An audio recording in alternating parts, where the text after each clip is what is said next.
Hello, everybody. Hi there. What I'm going to do is I'm just going to make sure that everyone can hear me, everyone can see me before I begin. So if you can hear me and you can see me and you're watching me live, give me a little wave or write something in the comments so that I know that you are there. If you are joining me on replay, then please do again, feel free to say hello.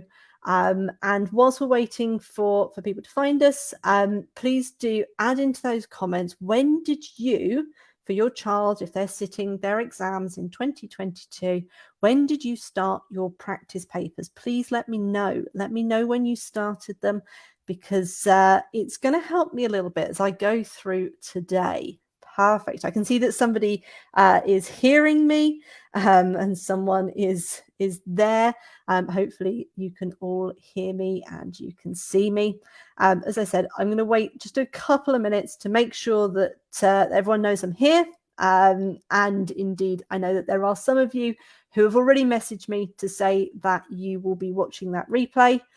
So hello to you guys as well. And I hope that everyone enjoys it, whether you're watching live or whether you are watching on the replay. But do feel free to please get involved. Let me know in the comments all about your practice papers. I'll be asking some questions in tonight's live, looking at things like where you are when you are looking at practice papers, what might be happening, and so yes, that should all be good.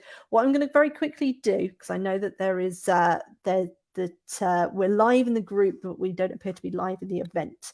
So I'm just going to add the link so that people can see, hopefully, and can find us. So let me just make sure that it's all there, and then we'll be good to go. So it should just be about 1 minute, guys, just whilst I sort that all out, and then we should be good. All right, so let me just, technology is a wonderful thing. Let me just see if I can add the link to where we are into the group so that nobody gets left behind and everyone can find us.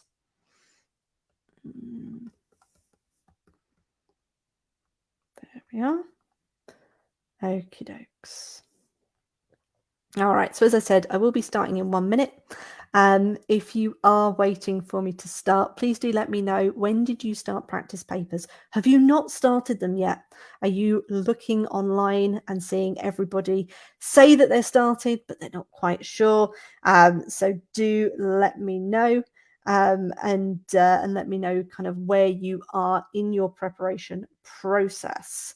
Perfect. So we should be good to begin. All right. So hopefully, if you're watching this, as I said, on replay, you are able to see me and to hear me. All right. Perfect. So a little bit of, I suppose, an introduction. About me, I've worked as a private tutor for about 10 years. I'm a qualified teacher, and now I run the Education Hotel, which offers 11 plus tuition, which is part of the reason I'm here, and summer courses. I also help students to find the right school using an education consultancy. I have been an admin here on the 11 plus journey for a couple of years. And one of the big things that I really like doing is going live and talking to you guys through the screen, and being able to give you some tips and tricks and see, you know, what you guys are feeling and hopefully add a little bit of value. So so that's me. Sometimes you can find me. I speak, I write for Families Magazine from occasion, in the Telegraph, Guardian, etc. So typically found around education. But I also produce the wow words, which come in the group. So I suppose why now? Why am I talking about papers now? And I can see someone saying, you know, I've not started papers yet, and that's perfectly fine. What I want to make sure is that everyone starts at a different point, but kind of from February half term through Easter to now, typically students start to move to full papers, and lots of people start to approach me and my team, and they say, we really want to focus on boosting our preparation and really starting to really focus in on those exam papers. And one of the reasons that, that students start to go into papers is so that they can start to see how long a whole paper is. And it might be that that your child is finishing off some syllabus bits. It might be that they have been doing parts of papers, so maybe short 10-minute tests or even 20-minute tests or part-way papers. But now you're thinking maybe they need that exposure, that time to spend on a whole paper. But as I wanted to say, everybody is different. Okay, so don't feel like, oh, I've seen Gemma do this talk. She said that we should do papers, and so we should, because it depends on where you started and it depends on where you want to end up. If you're aiming for a really competitive school and you started several years ago, your journey is going to look very different to someone who started recently and maybe is aiming for a less competitive school. But we do get lots of people who start asking in the 11 plus journey about papers. And so that's why I'm running this talk. But really, the importance of doing papers is something that I want to focus on. And as your student starts to finish the syllabus, exam papers, and whether that is mock, whether that is done at home, whether that's a postal, whether that's done in an exam hall, they've all got different kind of abilities, different things that might be able to help. Okay, so they've got different ways of showing your student how they might be able to improve. So I can see that one person's been brave enough to tell me a little bit about how they're using papers. If you are watching this, do let me know in the comments. Have you started papers? Are you starting them soon? If you've started them, how many of them have you done? Do let me know, and I can always respond. So there's 4 things that I really wanted to think about, which was kind of how to use these papers. Practice papers, past papers, I use the terms interchangeably. First is to highlight the areas that we need to be focusing on in revision. The second is to highlight the exam technique, and that's slightly different to the areas of revision. Third is really about highlighting what to do on the day. And fourth is about tracking your progress. And typically these are questions that people come to me and ask. So I thought, instead of reaching out to me this year, what I can do is I can create this video and I can help more of you who might be able to watch. So the first thing is really, when you are marking a practice paper, I want you not to just give it a mark. And I know that that's frustrating. And it's really frustrating as a student to not necessarily get a mark back, because that's all that we become focused on. I know that when I was at school, and indeed when I was taking my university exams and my teacher training exams, and when I was doing an essay, I wanted to know the mark straight away. I wasn't as interested in the feedback, but the feedback is really what helps you to improve. So don't just give it a mark. Don't just look at the mark and that's it. Really spend some time with your child going over that exam and looking over it and making sure and asking things like, how did you work this out? Was it something that you rushed? Did you guess at it? Show me how you worked it out. Give them a whiteboard and a pen and ask them to show you physically, how did you work that out? Because then it allows you to be able to see what was going on in their head.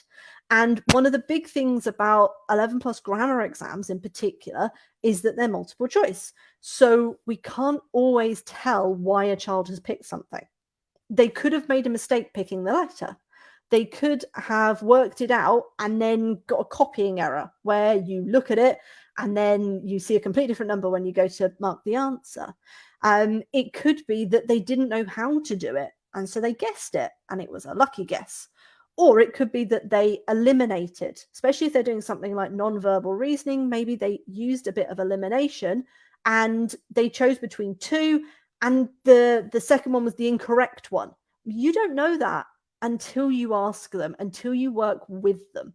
So do spend time going through these papers, reflecting on them, especially if you're doing them at home and you've got them and you've got that mark scheme. I appreciate that for some mock exams, there might be a point where you don't necessarily get the mark scheme back or you don't get the paper back, and they are useful again, but in different ways. So this is if you can see that practice paper. I always say down here, try doing it yourself, but I know that parents are sometimes a little bit worried. So if there's a question that your child has explained how they've done it, and you're going, I can see how that worked, but it's not the right answer, please do ask on the 11 plus journey, because that's what people are here for. We're here to try and explain it. We're here to try and see, how we would have done it, or how as tutors maybe I would have taught something, and that can sometimes be a different method to what a child is using. Sometimes it can be a faster one, sometimes it could be a way of speeding it up or making it accurate and making sure they can check it. And using all these different alternative methods and using them as checks can really help them to be able to speed up, but also speed up accuracy, because accuracy is the thing we're really aiming for at this point. Keep the questions that your child has struggled with, and then ask them again later. So take a screenshot if it's online, or a photo if you've got a paper version, and save them all somewhere, so that in August, hopefully when you rewatch this video, you're going, oh, what did Gemma say? She said something about to do in August. But you can bring all those questions back out and you can put them in front of your child, and you hopefully, if your child's worked on their technique, they should be getting more of those correct. And I do this even with my GCSE students. So my GCSE students are just about to start. One of them starts tomorrow. So what we've been doing is we've been going through past paper questions, not necessarily a whole past paper, but maybe chunks sometimes. Geography's tomorrow and it's a 2-hour paper.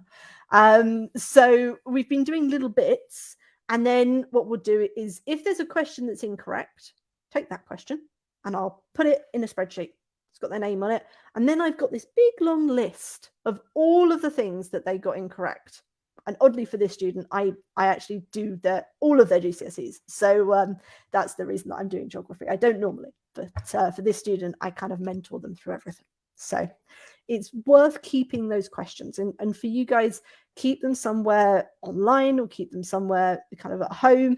And then what you can do is you can make a whole paper out of things that you've done before. And it's very unlikely, especially in something like math, verbal, non-verbal, a little bit more so in English, but it's unlikely that your child will notice they're the same questions if you've left it. We're in May now, we're talking August.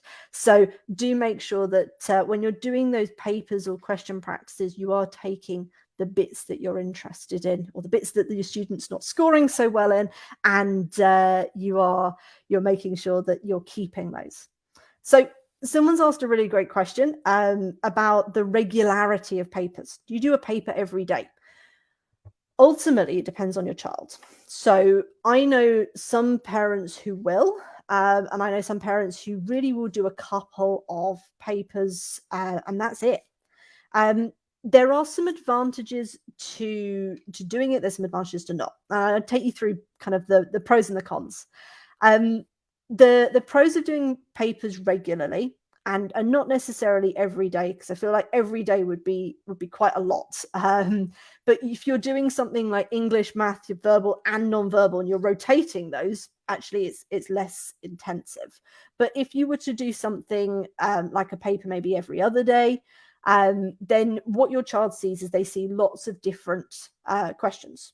And that means that they therefore get the exposure to a lot of different questions. The cons of that is that you probably aren't spending a lot of time going over those mistakes. And it's going over the mistakes where it's really important. So what I would be doing would be using a paper to then direct that week's learning. So for me, when I work with students for 11 plus, we'll do a set of papers, and that might be all 4 at the weekend. And then what we'll do is we'll pick out those areas, the areas where it was maybe silly mistakes, the areas where it was not silly mistakes and it was learning things, and I'll do extra questions on those. And that will mean that I'll go back through workbooks. I'll look through maybe bond books or Galore or First Past the Post, Schofield, whatever kind of books that pick up on that topic.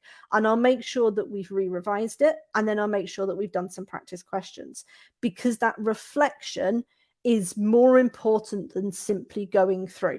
Because if you just keep going on a paper, as you'll see a little bit later, it doesn't necessarily teach a lot. The importance is really on the review. So I would add the emphasis on the review as opposed to the regularity of doing the papers. But there is definitely a kind of a worthwhile thing in terms of talking about doing papers regularly. So I've got some kind of indicators that says that your child might need to focus on specific topics.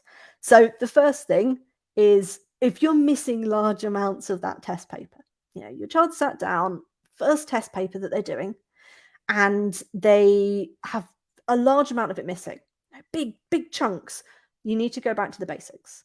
Either your child's really panicked, in which case you need to have a conversation with them. They need to get used to taking those papers.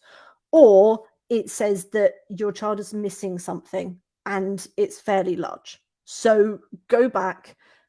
Don't do any more past paper practice. It's going to stress you out. It's also going to stress your child out, and work instead on making sure that maybe they can do it in smaller chunks and building up that time, or that you're making sure that you've gone over the basics. It might just be it's the first time they're ever sitting down and doing a test, and that might be it. Or it might be that they aren't used to seeing questions in that particular format. And that's why I like to use different past test providers or practice paper providers, because that allows students to be able to see different types of formats. And we know that the 11 plus changes, and sometimes it changes with less notice. So I like my students to be prepared, and I like them to feel like they can go into that exam and they can say, I've done all these different types of questions, so I don't need to worry if something comes up that's slightly different. So that's part of that confidence building for me. So if large amounts of that test is incorrect or missing, go back to the basics. If there's smaller little bits, this is where I was saying that reteach and rerun. So pick out those areas where a student has struggled, reteach them, teach it maybe in a slightly different way. Come on to the 11 plus journey, ask us, how would you tackle this question? See, is it different to the way that your child tackles it? If it is, go through a different, or maybe an alternative method. Those alternative methods can sometimes really click. Maybe the first method didn't quite work for a student. This one, maybe it works. And so that is why it's worth going back, reteaching, run some mini tests, run some kind of 5-10 mark questions, short amounts, make sure they've got it. And that means that next time it comes up, they shouldn't make that same mistake again. Other things that you might want to do, if you're looking at kind of smaller areas and they're continually getting those small areas wrong, but when they're doing the mini tests with you, they're getting them fine, it might be that they need reminding just before the exam. So it might mean that they always forget that there's 60 minutes in an hour. And you find that they're continually over and over and over again assuming the 100 instead of 60 rule. That's something that can easily be put up onto a poster, and they can design that poster and they can stick it on their wall. And it's something that therefore is helping them revise it in a different way. So sometimes it's not just question practice that's going to make it better. Sometimes it's really doing something different. So typically it's easier to see that on math, but the same thing happens with verbal, non-verbal. If they're really struggling with cube questions, then it might mean that you need to teach cubes a different way. So if you were previously running through a set of rules and they're struggling to remember those rules, try it practically. If they're struggling with understanding it, practically try nets. So there's different ways of teaching so that they can work out kind of what works. And when they're thinking, it's sitting there in the exam thinking about, okay, how do I do nets? They haven't just got one method, they've got lots and lots. Sometimes you can do a paper and maybe your child's got like 5 to 7 marks wrong and they all seem completely spread out. And you're thinking, well, how do I know what to focus on? That's why I'd say keep a spreadsheet or a log of those questions, because although you might not see it right away, you will see it as you start to go through them. And we've got a checklist. I can add it into the comments. I've put down here to remind myself to do that. Where what I do is I'll go along and I'll tick it off. So I'll say, oh, this exam had this type of question and this type of question and this type of question, and my student did really well on this and they struggled on this. And the next time that type of question comes up, I'll do the same thing. And then you can start to see patterns. So with math, it is typically you can mark it against a topic list. With English, again, there is a topic list. We've got a topic list for English, but you can further group those questions: word, meaning, inference, quotes, non-verbal reasoning, verbal reasoning. There are categories, so you can get kind of 26 different types of question, and you can see where is it that my child typically struggles. So those are some of the things that are worth looking at. This is a kind of typical question that I know people often come to me with. They say, oh, but Gemma, my child's scoring really well. They're getting 80s, 90% on this publisher, but not on this publisher. So the moment they start this type of publisher, they go down. And I go, great. Because that's kind of the joy of having different publishers, because it's about being able to use different types of question, and often they will dip as they go on to a different publisher, and that might be because the questions are trickier and some of the publishers are trickier than others, but it also might be because they're seeing a different style of question. So typically when I work a lot with competitive or super selective schools, and I will use lots and lots of publishers, because I want my students to see different types of questions. And that means they're not phased on the real thing. And typically I'll move them, as I said, from really short 10-minute tests to maybe 20 minutes. And sometimes if I can't find a 20-minute, I just put 2 10-minutes together, or I'll cut a real thing. I'll cut a real thing in 3, and then I'll give them those different bits, and I'll see how they do on each one. So don't be afraid to maybe change the style or change the ordering. If you've got, say you've got a 45-minute amazing slot where your child can sit down really focused on a Saturday morning, but your papers are an hour, and the papers that you've got, they're an hour long, don't be afraid to take a bit out. And you can always combine those and form a later paper. So don't feel like you're stuck because you've got that specific format that it has to sit with, because ultimately different publishers have different formats. Okay. And then we've got things that happen with not finishing and things that happen with finishing quickly. So I know that some of you will be watching this going, oh, my child rushes through. But if your child is not finishing, there's probably a couple of reasons. Lack of understanding, and we'll see that because a whole subsection has been missed or is incorrect. Lack of stamina. Typically, you see a really great work up until kind of like 3/4 of the way, and then it just doesn't go so well. That tells us that usually your child is really great at focusing, but they run out of energy and they run out of stamina. And that is a test taking thing. They need to be able to focus for that long, or keep the energy up for that long. So that is practice. That's practice of doing slightly longer tasks. That is really practicing. Maybe taking a mini break in the middle if they're really struggling. And for my students, a mini break looks kind of similar to, often we do it when we're stressed. So we put our pens down, put our palms on the table, look up, look down, deep breath, release, pick our pen up. And it takes less than a minute. But that sometimes can be a bit of a reset.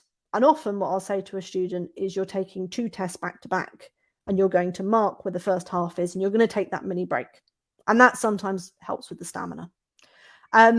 You can notice sometimes if your child has a lack of focus. They have a lack of focus. They're, looking out the window, twiddling their hair, taking a lot of water, playing with the cap on the water, doodling.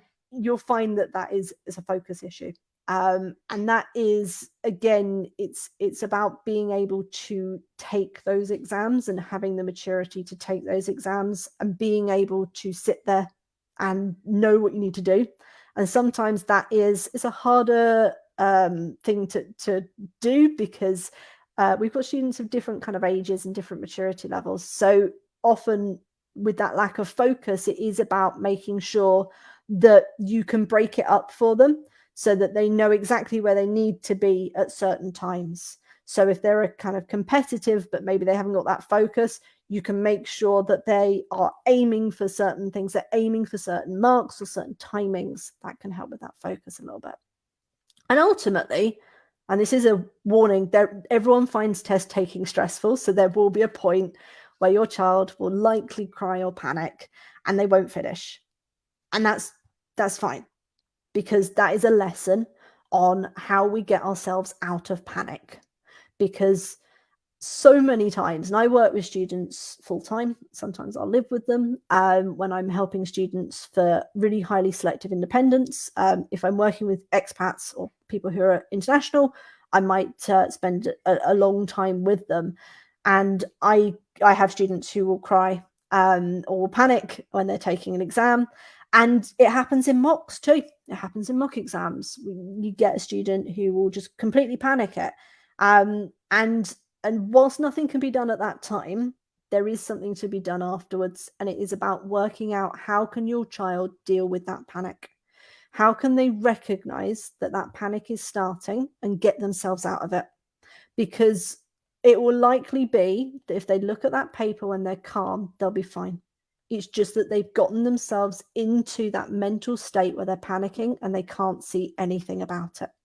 So you really want, when that happens, if that happens, you want to work with your child to make sure that they can overcome that panic. So one of the things that I do with my students is, if they feel that panic, first of all, they do the breathing exercises that we work with, and we've got a number of them that we use. Then they might do a bit of visualization. Again, I work with them on that. And then if they're really struggling and they're really feeling that panic, they go to the bathroom. They look at themselves in the mirror, they tell themselves that they can do it, they splash their face with water, and they go back in and they start again. And that is a routine that they have learnt because they have panicked before and they've been unable to continue. So that is something that I work with students on as well. And it's all those kind of little exam techniques that you're working through as you're looking at these papers. Finishing too quickly. Again, it can show a lack of understanding because it means your child has just skipped a whole section. Again, it can show a lack of stamina. It means that your child just wants to finish and be done, and they throw their pen down on the floor and they go, that's it, I'm done, and I don't want to do it again. And that means that they're not checking, typically. So these are often the students who are rushing, and they've made a whole load of silly mistakes, often. If you get a run of several questions wrong, often, especially in nonverbal, I find this happens. They spent a really long time on the first one, and then they panicked, and then they rushed everything afterwards. And you can really, really clearly see this, both in the grammar and in something like the ISEB pretest. I do a lot of ISEB pretests with my students. I use often Exam Paper Plus's online system, and I can see a whole row of questions where they've rushed. And I'll sit down with them and I'll take those questions again. And I will work with them and I'll give them to them in a different setting and they'll be fine. And it's because I've taken the first one away. And I'll say to them, right, we need a technique. And when I talk about exam techniques, someone's just asked, I'm talking about how a student takes an exam rather than what they need to know to take an exam. So you might have all the knowledge, but when you sit down to do an exam, how are you making sure that all of your marks are marks that you have focused on? And you might know it, but how can you make sure that you're making the right decisions in the exam? So if you're panicking, how can you get yourself out of it?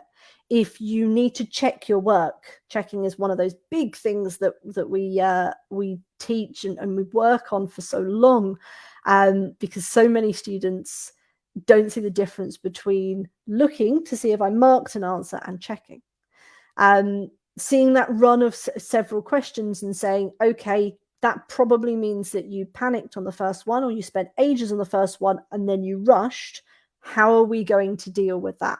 That's what I talk about when I talk about exam technique. Not, do I know codes questions or do I know times tables? It's more, do I know how to do the exam? Okay. Typical question that comes up, and I know it comes up because people reach out to me and they ask me, and I love it when people reach out to me and ask me. So please do. But often, sometimes I redirect you back here. So if you've been redirected to this video and it's a recording, this is the reason I probably redirected you. You've probably got a hold of me and said, my child's really struggling. Do we just keep doing more tests? No is the answer, because your child is not going to miraculously get better. What you're doing is probably denting their confidence and probably stressing yourselves out. And if you look at it, if your car broke down at the end of every road, would you keep driving it? No, you'd stop, you'd do a service, you'd get somebody in, you would work on it, and then you would do it again. So think of that when your child is taking exams. There's a reason. The reason behind why they may not have gotten the score that you were hoping for, and work on the reason, not necessarily on the score. Okay, I know that somebody in the comments has asked about mocks, and this is the part. So, is the mock exam online or classroom test preferable? Oh, perfect. I'm about to answer that question. Which months can they started and how many? Okay, so this is kind of what this section is all about. Mock exams, it's really important that your child knows why you're doing them. And it might be obvious to parents. They might say, well, of course they know why I'm doing them. It's a mock exam.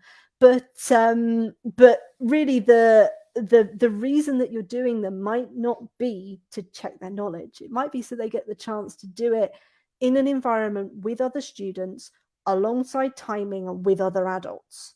So you make sure that they know the reason that that's there.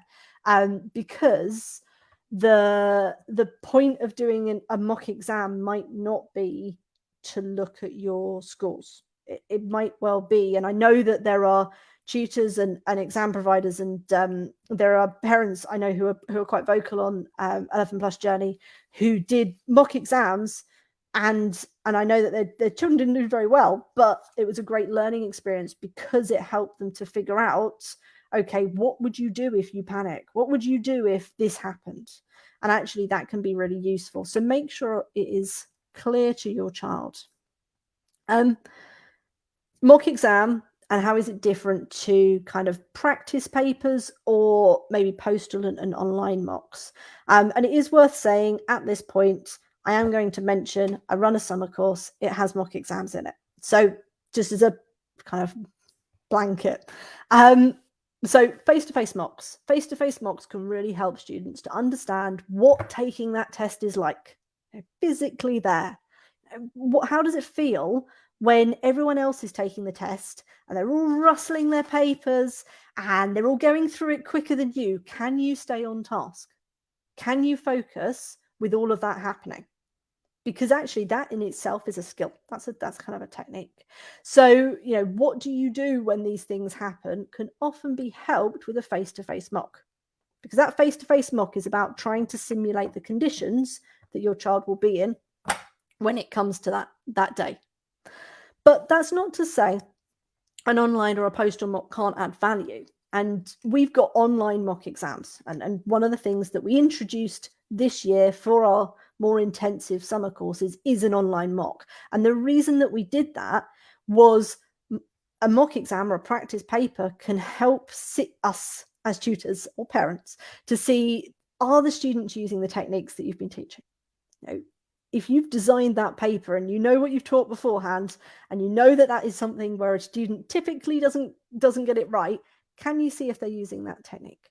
It allows you to objectively mark. And I know that I've been there when I've been marking a student's 11 plus paper, and typically in English or a longer mark question, not necessarily an A, B, C, D, and they've not quite met the mark scheme, but maybe. And also in creative writing, it can be really hard to be objective when there's no other people to mark them against. So that can be a real useful help. Ranking. Ultimately, whilst a lot of people ask us about scores, what score should my child be achieving? Ultimately, it's about their ranking. It's not necessarily about their score. Whilst their score will help on their ranking, the best you can do is being at the top of the ranking. So doing it alongside other children and being marked alongside other children therefore allows you to see where is a child coming within that ranking. Also, how closely packed are they in that ranking? So is it that your child came fifth, but actually there was only 2 marks between them and the child who came first? In which case, that's an easy fix. So really looking at kind of how that child might perform can be done with an online or a postal mock as well. So there are different reasons why you might choose to do certain mocks. And I know that some people choose to do many and some people choose to do few. And ultimately, I would say think about the reason that you're doing them and make sure that that reason is really clear to your child. Because if they're doing lots and lots of mocks and they don't know why, and often they're just getting marks given back to them, it really doesn't help for confidence and it doesn't help for understanding, because you feel like I'm just doing another one. And sometimes I see children who go to many mocks and who every weekend is a mock exam, and they say to me, oh, it doesn't matter, this score doesn't matter because I've got another one the next weekend. And you want to think about the message that you're sending to your child about doing those mock exams. Tracking progress, and I'm almost done. I think I probably talked for longer than I should have, but I get quite enthusiastic about these topics, so I do keep talking. One of the things I really like is using a traffic light system, and it really helps my students to be able to see where they're getting things right, where they might need to work through, and where is a little bit variable. And often it's the variable that my students really notice. They know what they need to work on. They know what they're good at. But sometimes I'll say to them, oh, this is an orange topic. Oh, no, it's not. I get everything right in it. And then I can prove to them, I can say, oh, no, this one was wrong and this one was wrong. Why was that? Oh, I wasn't paying attention, or, oh, I was doing this. And then we work on it. And we work mainly on the reds and the oranges. And we work on alternative ways to solve them, or ways to check them, or ways to make sure they're more accurate. All of those kind of reteaching, revising stuff, and making sure that there is that revision of knowledge as opposed to just testing. Calling out the mistakes, but not where. So telling your child, you've made 4 mistakes in this paper, but not telling them where, because that means that then you're seeing how long does it take them to go back and check that work. You're not giving them any guidance. You're not saying it's on question number 19, question number 20. You're just saying to them, there are 4 mistakes, and see how long it takes them to recognize those mistakes. Do they recognize those mistakes? Because that helps us learn about checking. And checking is one of the most important things in terms of increasing percentage. When someone comes to me and they say, I've got a student who is doing maybe 65%, what is the biggest thing that's going to get them higher? It's going to be checking. It's going to be that they are making probably lots of silly mistakes. They probably don't know some topics, but if they can start thoroughly checking and they know how to check, it is a skill, then you can start to see those marks improve. And as I've said before, it's absolutely fine to rerun a paper or to take questions from a few papers. It's also a great way to boost your child's confidence. So typically, if you're looking towards the end of the kind of practice time, and you're looking, just kind of end of summer, and you're thinking, how can I make sure that my child's confidence is really high? Because walking in there, knowing that they know what they're doing, that's something I really want. Then do try and dig out maybe some of those questions that that are ones that they are comfortable with, and mix in some of the ones that they're not so comfortable with, and try them on a paper of kind of what's pre-seen stuff. They would have forgotten it by then, especially if it started really early. So do make sure that that's something that you can do. And as I've said, confidence. So test papers should be there to stretch and challenge, but they have a role in reassurance. For a student to be able to walk into the exam confident, they need to believe in themselves. They need to know that you believe in them. And one of the ways that they can do this is by seeing the marks increase in a paper. So if you are looking to really push your child, consider when you're adding those most difficult of papers, because you would not want to damage their confidence just before they go into an exam. So do think about confidence, and confidence is something I think is really important when we're talking about students. So that kind of leads me on to the last part, which is a little bit of a pitch, which is that obviously the Education Hotel has summer courses. One of the things that they focus on is confidence, and we're running them throughout summer. And we do a 3-week, and that includes mock exams. We also do a 1-week, and that 1 week is focusing on creative writing or English or math or nonverbal or verbal reasoning, allowing you to choose what you would like. If you have further questions about that, please do reach out to me. I'll put my details in the chat. And if you've got any other questions and you're watching this either on replay or you're watching it on live and thinking, Gemma has not answered the question that I really want to know, please do add those questions in the comments. I always go through the comments. I love to read the comments once I'm finished, and sometimes when I'm in the live as well. I won't forget the checklist. I will make sure I pop it down. But thank you everyone for listening, whether you're listening live or on replay. As I said, I am Gemma. I am from the Education Hotel, and I have loved speaking with you this evening.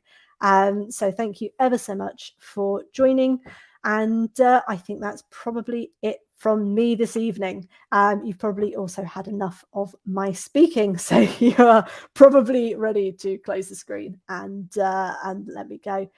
I will stick around in the comments. After probably I'll go to grab some dinner or something. But if you do have any questions, pop them in the comments. I'll make sure that I get back to you, and I will bid you all good night. And hopefully you found it enjoyable, you found it useful. Thank you ever so much for attending. All right then. Bye bye.